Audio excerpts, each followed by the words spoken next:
이 시편 36편은 지혜시로 분류되는 시입니다. 이 시편에는 이제 지혜시도 있고요, 뭐 탄원시도 있고요, 뭐 찬양시, 찬송시 있고, 제왕시라고 그럴 수도 있는데, 이 오늘 시편 36편은 30 지혜시로 분류되는 시입니다. 그리고 이제 인도자를 따라 부르는 노래라고 되어 있죠. 그러니까 이것은 이제 그 찬양 인도하는 사람이 있는 그 인도자를 따라 부르는 노래로서 제의 때 제의 노래라고 이제 보시면 됩니다. 지혜시인데, 자, 다윗은 그 인생 가운데 그 숱한 악인들로부터 핍박받고 쫓김을 받던 인생입니다. 그래서 그런지 다윗은 그 모든 경험 속에서 아주 깊은 통찰을 통해 그 자신을 괴롭혔던 사람들, 괴롭히던 그 사람들, 그 악인들의 그 본질을 꿰뚫어 알게 된 것이에요. 오늘 시편은 크게 세 부분으로 나누어지는데, 먼저 1절부터 4절은 그 다윗이 꿰뚫은 그 악인의 그 본질, 악인의 실상에 대하여 고발하는 부분입니다. 그 다음부터 5절부터 이제 9절을 또 한 섹터로 나누면 그 여호와 하나님의 성품과 그러한 하나님께 의탁하는 의인에게 주어지는 어떤 풍성한 축복에 대하여 언급하고 있어요. 그다음에 이제 마지막으로 10절에서 12절은 그래서 결론적으로 다윗은 하나님의 공의를 통하여 하나님을 경외하는 자에 대한 축복과 또 악인의 파멸을 간구하는 내용입니다. 그래서 항상 맨 마지막에 10절, 11절, 12절 이렇게 항상 시편의 뒷부분에 가면 마지막 결론 부분 항상 간구죠. 이중 오늘 말씀은 그 앞에 그 악인들, 특히 악인에 대해서 좀 집중적으로 살펴볼까 합니다. 우선 악인의 본질에 대하여 다윗이 노래합니다. 악인의 본질 1절인데요. 보시면 1절 하나님 악인의 죄가 그의 마음속으로 이르기를 그의 눈에는 하나님을 두려워하는 빛이 없다 하니. 즉 악인의 본질은 하나님을 두려워하지 않는 거예요. 우리는 보통 의인과 악인이라고 했을 때 도덕적 개념으로 인식하는 경향이 있어요. 하지만 성경에서는 그것과는 다른 차원으로 말합니다. 도덕적 개념을 초월하여 영적인 개념이 있다는 것이에요. 구체적으로 말하면 의인과 악인의 그 개념은 그 데피니션, 그 개념 자체가 하나님의 자세에 대한 하나님에 대한 자세로 결정된다는 것이에요. 도덕적인 것이 아니라는 것입니다. 도덕적으로 선한 사람도 그래서 악인이 될 수 있다는 것이에요. 또 도덕적으로 선해 보이지 않는 사람도 선인이 될 수도 있다는 것이에요. 의인이 될 수 있다는 것이에요. 근데 그 악인, 그 도덕적인 차원이 아니라 하나님에 대한 자세에 따라 결정되는데, 악인은 하나님을 두려워하지 않는 자라는 것입니다. 하나님을 두려워하지 않는 마음, 그것이 바로 악의 본질이라는 것이에요. 악인들이 부패하고 타락한 삶을 사는 것은, 그 현상은 그 본질에 따른 결과일 뿐인 것이에요. 근데 유의할 것은 1절에서 하나님을 두려워하는 것이 이제 악인인데, 유의할 것은 뭐라고 하냐면 그의 마음속으로라고 해요. 그의 마음속이란 말에 유의하시기 바랍니다. 즉 겉으로는 하나님을 경외하는 것처럼 보여도 마음속으로는 그렇지 않을 수 있다는 것이에요. 교회 나오고 교회 생활하고 그 종교 생활처럼 하고 사람들 앞에서는 주여주하고 엎드려서 경외하는 것처럼 보여도 마음속으로는 사실 하나님을 두려워하지 않는 경우가 있다는 것이. 그럼 마음속인데 이 마음속으로 하나님을 두려워하지 않는다는 것을 어떻게 할 수 있을까? 그거 이제 다윗이 놀이합니다. 그건 악인에게서 나타나는 특징을 보면 알 수 있다는 거예요. 악인에게서 나타나는 특징. 우리가 마음속으로 두려워하는지 안 하는지 잘 모르잖아요. 근데 그 특징을 보면 알 수 있다는 거죠. 그 특징 첫 번째가 2절입니다. 2절 스스로를 자랑합니다. 그가 스스로 자랑하기를 이라고 하죠. 근데 이 스스로를 자랑한다라는 것이 무슨 의미일까? 뭐 대놓고 나 잘났어. 나 잘난 사람이야 라고 떠드는 사람일까요? 근데 그런 유치한 수준을 말하는 것이 지금 아니에요. 스스로 자랑한다는 것은 뭐냐면 바로 2절 나오는 것처럼 자기의 죄악은 드러나지 아니하고 미워함을 받지도 아니하리라라고 하는 사람이라는 것이에요. 이게 스스로 자랑하는 사람이라는 것입니다. 성도 여러분, 우리는 모두가 하나님 앞에서 죄인이고 지금도 죄된 행위를 반복합니다. 하나님이 다만 예수 그리스도의 보혈, 예수 그리스도의 십자가를 보시고 우리에게 죄가 없다라고 간주하시는 거지 우리가 죄인이 아닌 게 아니라고요. 하나님 앞에서 하나님이 우리에게 죄가 없다 하시는 거지 우리 입으로 하나님 앞에서 죄 없다 할 수는 없다는 것이랍니다. 말입니다. 하나님은 우리의 마음속에 그 죄까지 꿰뚫어 보시는 분입니다. 그렇기 때문에 우리는 하나님을 두려워하는 것이 정상이에요. 우리가 죄인이기 때문에 두려워하는 것입니다. 아무리 하나님이 사랑의 하나님, 은혜의 하나님, 우리를 죄인이 아니라 의인이라고 칭해 주시는 하나님이라고 해서 하나님 앞에서 하나님은 언제나 나를 비단결처럼 다루시고 사람 앞에서 이렇게 얘기하는 거예요. 하나님은 언제나 나를 비단결처럼 다루셔.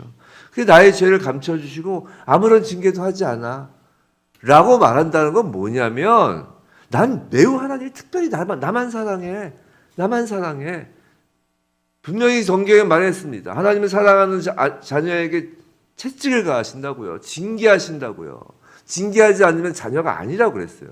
근데 하나님 나를 특별히 사랑하셔서 날 비단결처럼 다루시고 나의 죄만 감춰주시고 아무런 징계도 하지 않으셔. 하나님은 그런 하나님이셔. 라고 한다면 이것이 바로 스스로를 자랑하는 것이라는 것이에요. 하나님을 두려워하지 않는 것입니다. 하나님을 두려워한다는 것은 내가 죄인임을 인정하는 것이고 그것을 인정해야 회개를 할 수 있는데 그 시작이 하나님을 두려워하는 마음이 없기에 그런 회개한 말을 하는 것입니다. 하나님이 나를 비단결처럼 다루셔. 하나님은 그렇게 다루시지 않으십니다. 채찍으로 다루세요. 자녀들은. 오히려 로마서를 보세요.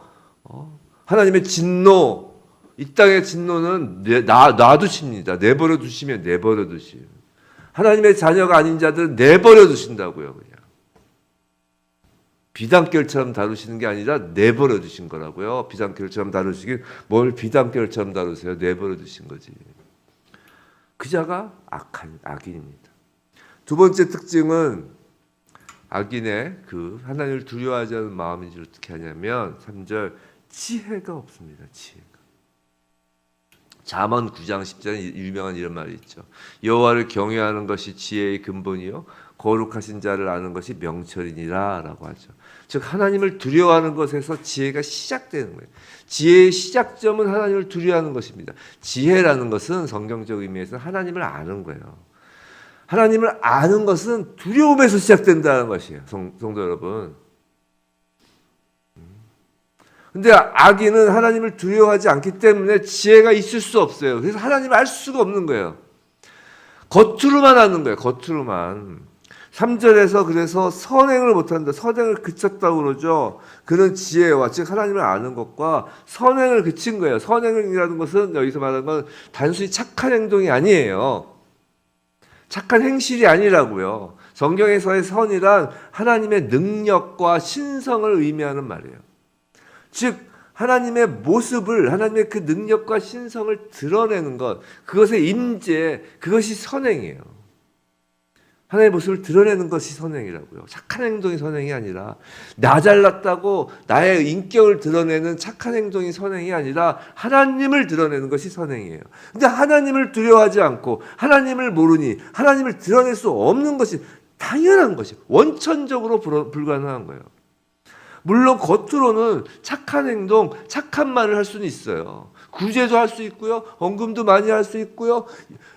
익명의 독지도 할 수 있고 이것저것 할 수 있어요. 하지만 그건 선행이라고 안 한다고요.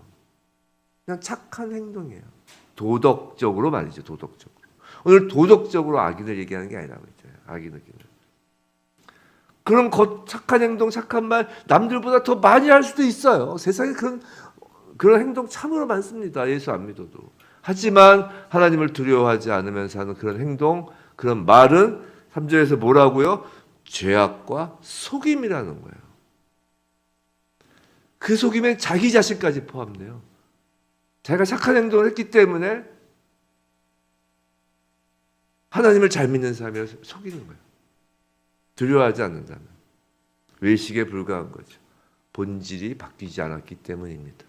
본질은 하나님을 두려워하는 것이. 세 번째 특징은 4절입니다. 4절.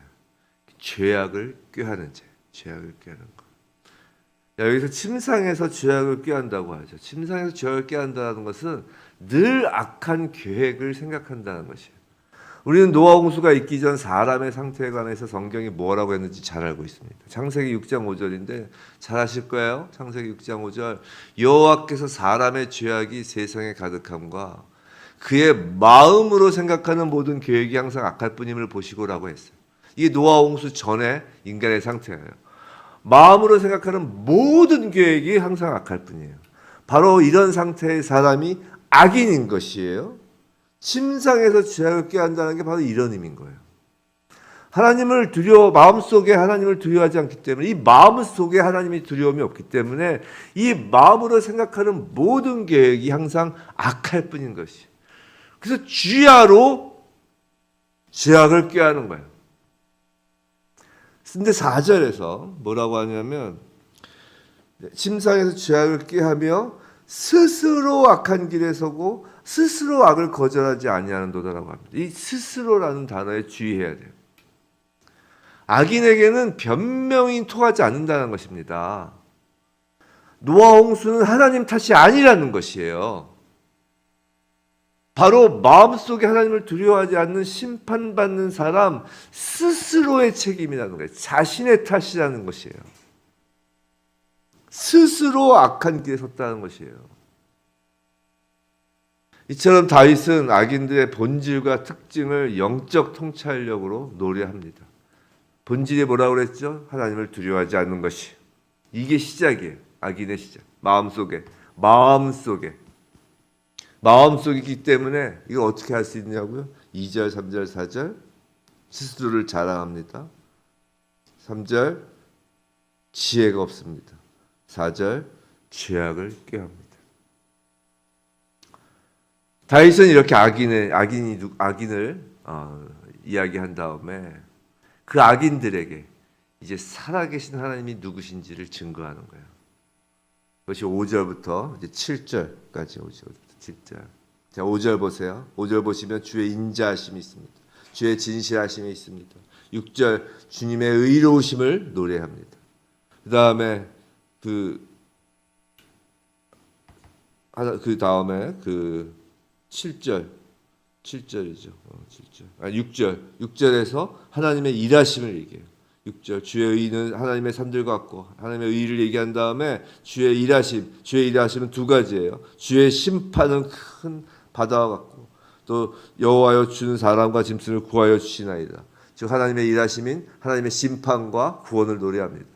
하나님의 성품을 노래하고 하나님의 일하심을 노래합니다. 이것이 선인 것이에요. 하나님의 성품과 능력인 것이죠. 즉 다윗은 지금 악인들에 대하여 이야기한 다음에 하나님의 성품과 능력에 대해서 이야기를 하는 거예요. 5절부터 7절까지. 그리고 의인이란 바로 그 하나님, 그 성품과 능력을 가지신 하나님께 피하는 자들입니다. 다윗은 하나님께 피하는 의인이 받을 그 복을 지금 또 노래합니다. 그것이 8절부터 9절이에요. 8절은 다분히 에덴 동산을 연상케 하죠. 주의 집에 있는 살진 것, 하나님 나라를 얘기합니다. 또 요한계시록의 새 하늘과 새 땅이 의인이 거할 곳임을 연상케 하는 것이죠. 그 새 하늘과 새 땅을 연상케 해요. 또한 요한계시 9절에서 의인의 모습을 노래합니다. 의인의 모습을 노래하는데 주의할 것은 의인은 주의 비단에서 뭐라고요? 주의 빛을 드러내 보이는 사람이에요. 주의 빛을 드러내 보여요. 아까 말씀드렸죠. 하나님을 드러내는 사람인 것이에요. 주의 빛이. 악인에게서 볼 수 없었던 하나님의 형상이 드러나는 것입니다. 하나님께서 하나님의 형상으로 창조하신 그 인간이 하나님을 드러내도록 한 그 인간 본연의 모습을 보이게 되는 것이에요. 성도 여러분, 우리가 유의할 것은 성도는 스스로를 드러내는 존재가 아닙니다. 우리 스스로가 비칠 수 없어요. 성도는 오직 하나님의 빛, 하나님의 선, 하나님의 형상을 드러내는 존재예요. 성도의 자랑은 나가 아니라 스스로를 자랑하는 것이 아니라 오직 우리 주님인 것을 명심해야 합니다. 의인은 그리고 계속해서 하나님께 피하고 하나님만 의지하며 간구하는 자입니다. 10절에서 11절 다윗은 의인의 간구를 하고 있어요. 10절 보시면 의인의 시작은 주를 아는 것이라고 합니다. 하나님이 두려우신 분임을 아는 것이 시작이에요. 성도 여러분, 우리가 세상을 두려워하지 않을 수 있는 이유는 오직 하나님만 두려워하기 때문임을 명심하셔야 합니다. 하나님을 두려워하지 않으면 세상을 두려워할 필요가 없게 됩니다. 세상을 두려워하게 됩니다. 하나님을 두려워하지 않으면 세상을 두려워하게 되는 것이에요.